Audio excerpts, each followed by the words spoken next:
S ಪರ್ವ big update ಒಂದು ಸಿಗ್ತಾ ಇದೆ. ಕಬ್ಬಿನ ಬೆಲೆ ನಿಗದಿ ವಿಚಾರವಾಗಿ ರೈತರು ಬೆಳ್ಳಂಬೆಳಗ್ಗೆ ರಾಜ್ಯ ಹೆದ್ದಾರಿಯನ್ನ ಬಂದ್ ಮಾಡಿ ಆಕ್ರೋಶವನ್ನ ವ್ಯಕ್ತಪಡಿಸ್ತಾ ಇದ್ದಾರೆ.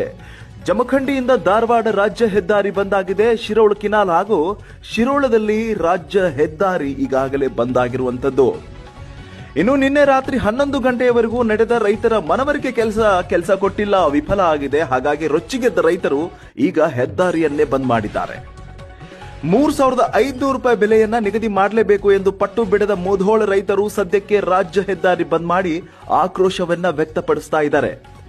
ತಿಂಗಳಾದ್ಯಂತ ಮುಧೋಳದ ಸಂಗೊಳ್ಳಿ ರಾಯಣ್ಣ ವೃತ್ತದಲ್ಲಿ ನಡೆಯುತ್ತಿರುವ ರೈತರ ಪ್ರತಿಭಟನೆ ಇವತ್ತು ವಿಕೋಪಕ್ಕೆ ತಿರುಗಿದೆ ಅಂತ ಹೇಳಲಾಗ್ತಾ ಇದೆ.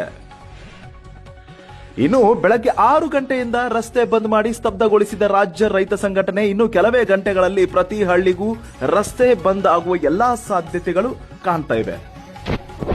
ಅಂಡ್ ನೀವು ಚಿತ್ರದಲ್ಲಿ ನೋಡಬಹುದು, ಈಗಾಗಲೇ ಇದು ಶಿರೋಳ ಗ್ರಾಮದಲ್ಲಿ ಧಾರವಾಡ ರಾಜ್ಯ ಹೆದ್ದಾರಿಯನ್ನ ಬಂದ್ ಮಾಡಿ ಆಕ್ರೋಶವನ್ನ ವ್ಯಕ್ತಪಡಿಸ್ತಾ ಇದ್ದಾರೆ. ಇದರ ಜೊತೆಗೆ ಅದರ ಮುಂಚೆ ಜಮಖಂಡಿಯಿಂದ ಬರುವಂತಹ ಸಿದ್ದಾಪುರ ನಂತರ ಒಂದು ಶಿರೋಳ ಕಿನಾಲ್ ಕೂಡ ಈಗಾಗಲೇ ಬಂದ್ ಆಗಿದೆ. ಇನ್ನೇನು ಕೆಲವೇ ಕ್ಷಣಗಳಲ್ಲಿ ಪ್ರತಿ ಹಳ್ಳಿಗೂ ಕೂಡ ರಸ್ತೆಯನ್ನ ಬಂದ್ ಮಾಡುವಂತಹ ಸಾಧ್ಯತೆ ಇದೆ. ಅಂಡ್ ನಿನ್ನೆ ನೋಡಬಹುದು, ನಿನ್ನೆ ರಾತ್ರಿ ತಡರಾತ್ರಿ 11 ಗಂಟೆವರೆಗೂ ಕೂಡ ಈ ಒಂದು ಸಂಧಾನ ಕಾರ್ಯಕ್ರಮ ನಡೆದಿದೆ.